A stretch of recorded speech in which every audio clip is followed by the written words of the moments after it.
What's going on, everybody? Welcome to The Obsession. I'm Carl Bethke. I'm Mike Stanley. Got another question from you guys.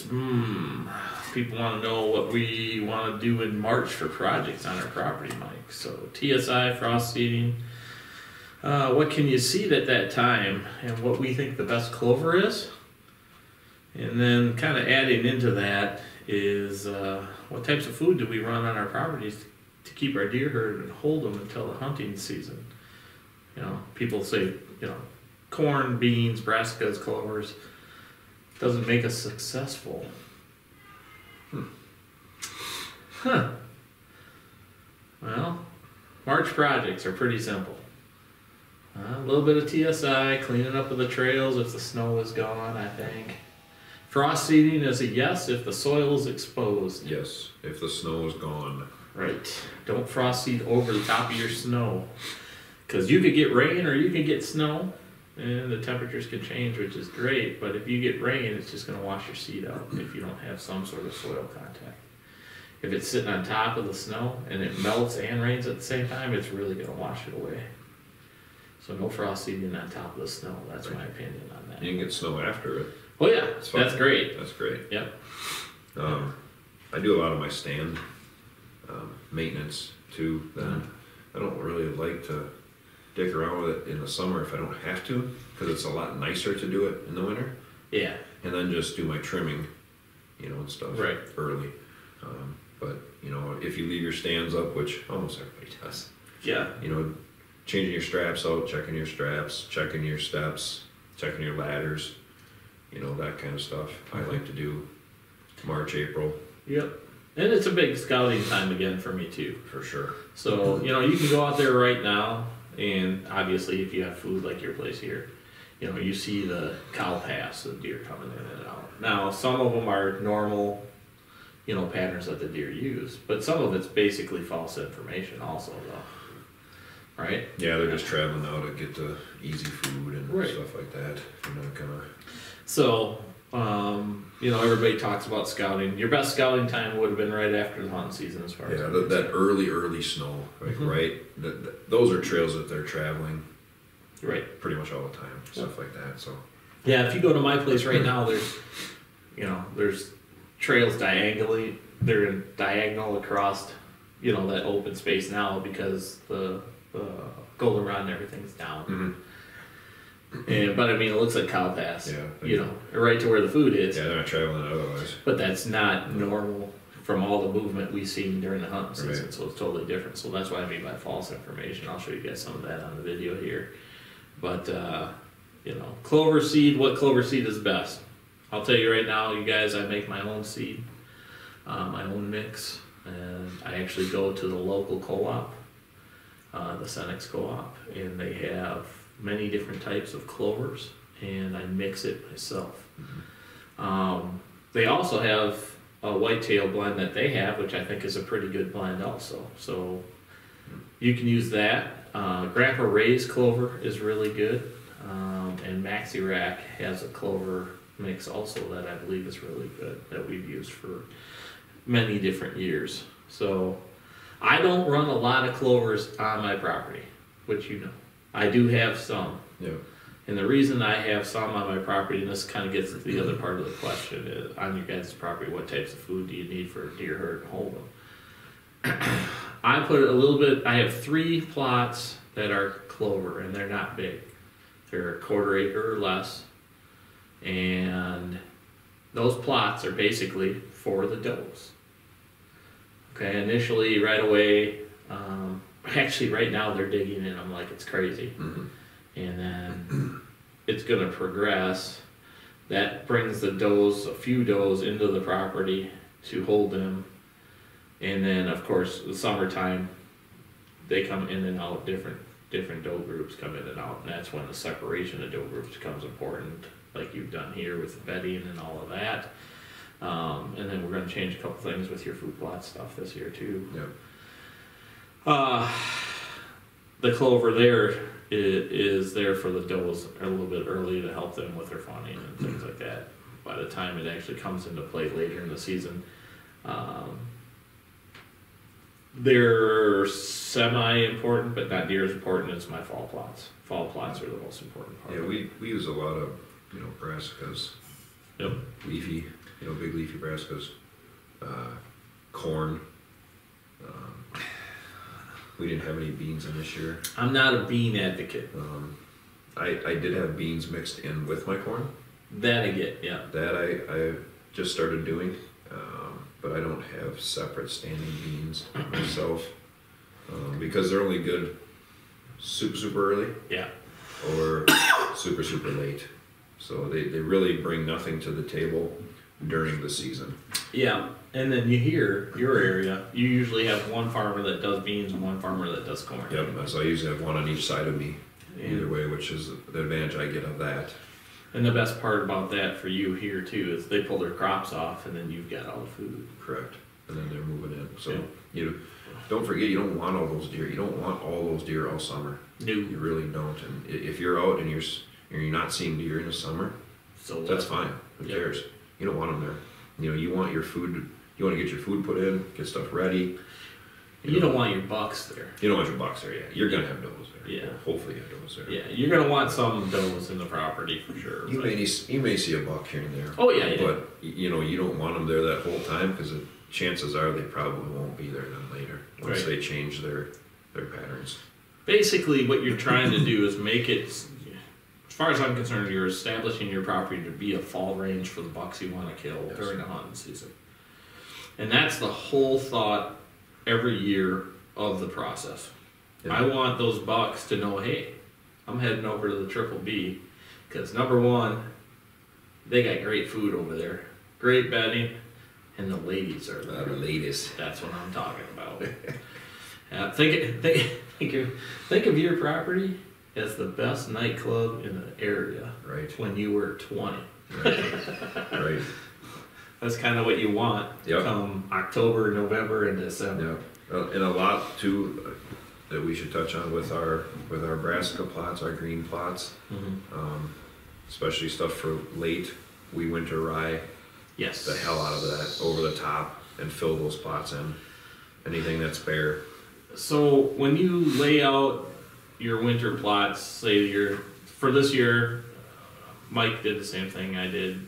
We used tillage radish and purple top turnip, right? Yep. And so at my place, there were spots I had overseeded, which was my fault. It should be about 7 to 8 pounds per acre. And I overseeded it a little bit, and it's something I will not do this next year, okay? Because it didn't grow up as high. It was there, and it established, but the purple top turnips weren't as big as I wanted, and the tillage radish didn't go as deep as I wanted.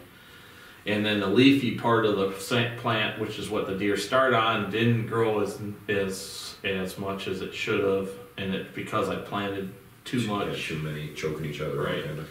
So this year, and then of course the bottom plot, the mom's plot, where the nutrients are a little bit different, it was perfect. Yeah. But we couldn't get in it. We couldn't get in it. Nope. So this year I'm changing the poundage that I put in on the upper stuff. Plus we're changing some plot layouts on that property. So you guys will see some pretty neat stuff coming up this year on the web show about how we're relaying out the Triple B basically to add structure, but basically we're giving them more edging to move the east-west, which is how we control deer movement on my property, east-west, and different levels for them to move, which gives us easy in, easy out, and more hunting opportunity.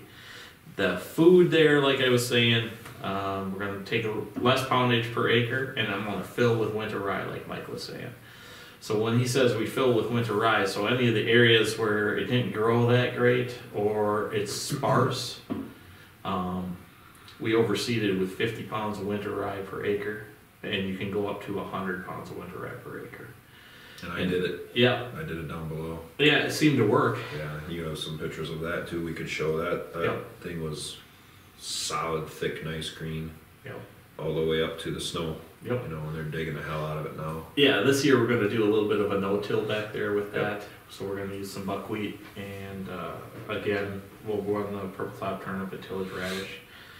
And then we're going to do some structure stuff, I think, on that plot with some corn, which is also food, but it'll actually, it'll make the deer move a little bit closer to where Mike's favorite stand location is with any of the winds, and probably make a little bit, so he doesn't have to make a 40-plus yard shot again this year. Yeah, right.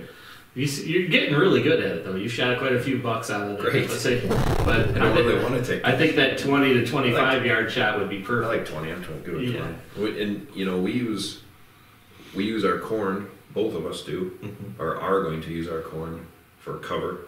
100%.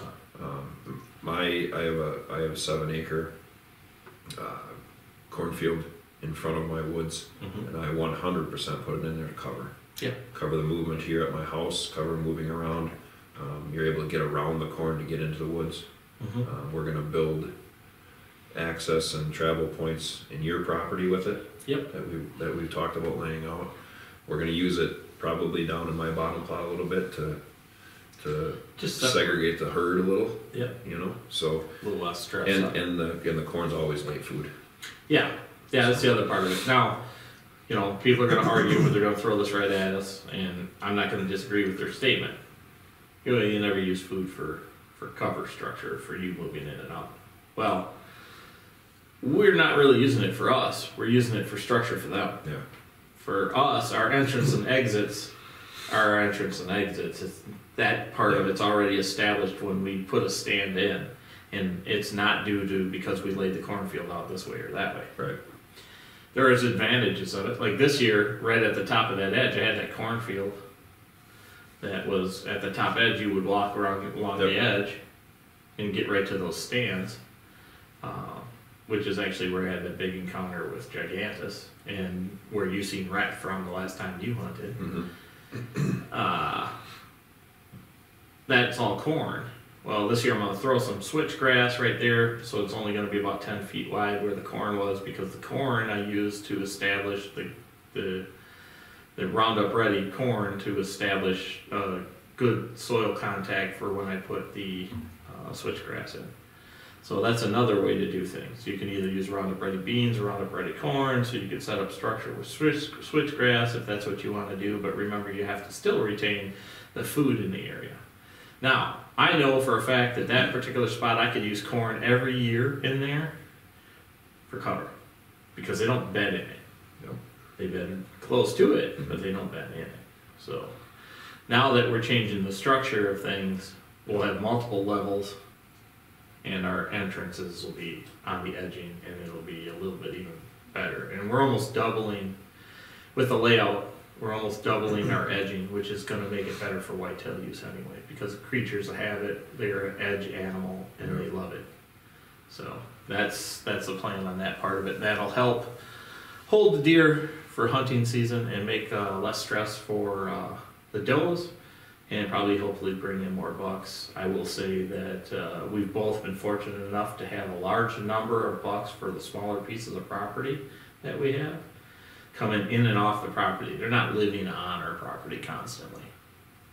You know, I had 28 bucks that are 2.5 years old or older that came in off the property. They didn't live there, but they came on and off. Right. So, and I don't think your property here, you're a little bit smaller than mine, but you still had.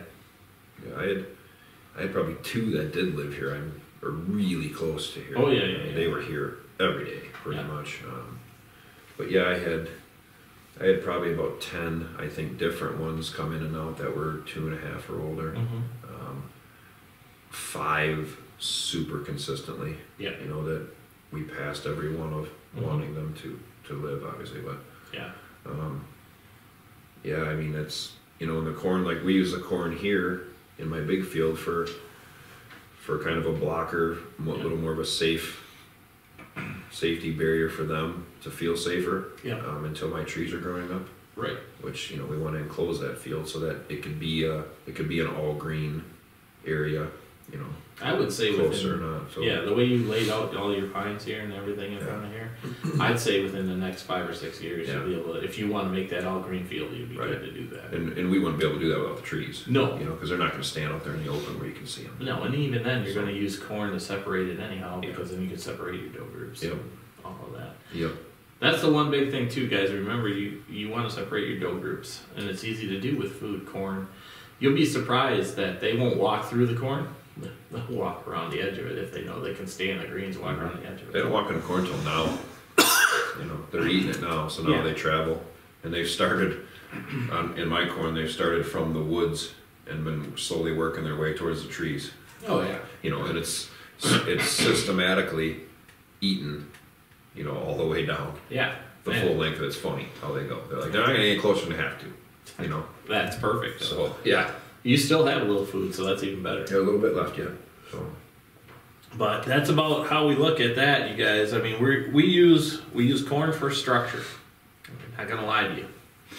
Now, do we use it for, you know, cover for ourselves? No, we use it for structure to make the deer move where we want them to move. Mm-hmm. They're a creature of habit. They're a creature that will walk around. If they feel safer, they'll walk around certain areas. Right away, when the corn's short, of course, they'll walk right through it. Yep. But they'll walk around it when the corn's 6, 8, 9, 10 feet high, staying in the greens and feeding the greens. So that's kind of how we're using corn mostly. I'm not an advocate of soybeans in my area because they totally decimate them. Here at Mike's, because he's got beans around the outside, I'm sure he could run beans if he wants to. Yeah. So, but like Mike said too, you know, it's an early attractant and a late attractant. You know, this year I tried it, and you know, I put them right in with my corn. So the beans are planted in the same rows with the corn, and it helped them make it through for late. Yeah. They didn't touch those beans green. Every one of them was there late. Yeah. So the bonus for that is if you still have a tag and you're late hunting. Right. I've got beans and corn standing. Yeah. So you got an area to hunt it. You know, if you're done, then they just have food. That's true. So. Yeah. And then your late season stuff too with your brassicas. So the brassicas would be a big complement to the soybeans and corn that are around. You know, my corn was just pretty much decimated by the time end of muzzleloader seeds went over. But the deer herd down there is fairly substantial, and everybody else had their stuff was gone. So this is where they came to eat. One in particular deer I had, he ended up apparently leaving my property Christmas Eve. It's the last picture I have of him, and he was down eating the purple top turnips. He'll be back. Yeah, he'll be back. That might be his last mistake. Hopefully. You know why? Hopefully it is. Because I want to put his face on my wall. That's right. So, but that's about all we got this week. Appreciate you guys' support. Be sure to listen next week when we bring the obsession to you with another question from the audience. Remember to check us out on YouTube, Rush Outdoors Wisconsin. Subscribe to the channel there. We'll be bringing all of our property management stuff we'll be doing over the summertime, and all of the hunts that we do for the web show in the fall. We appreciate you guys' support. See you next week. Thanks for tuning in.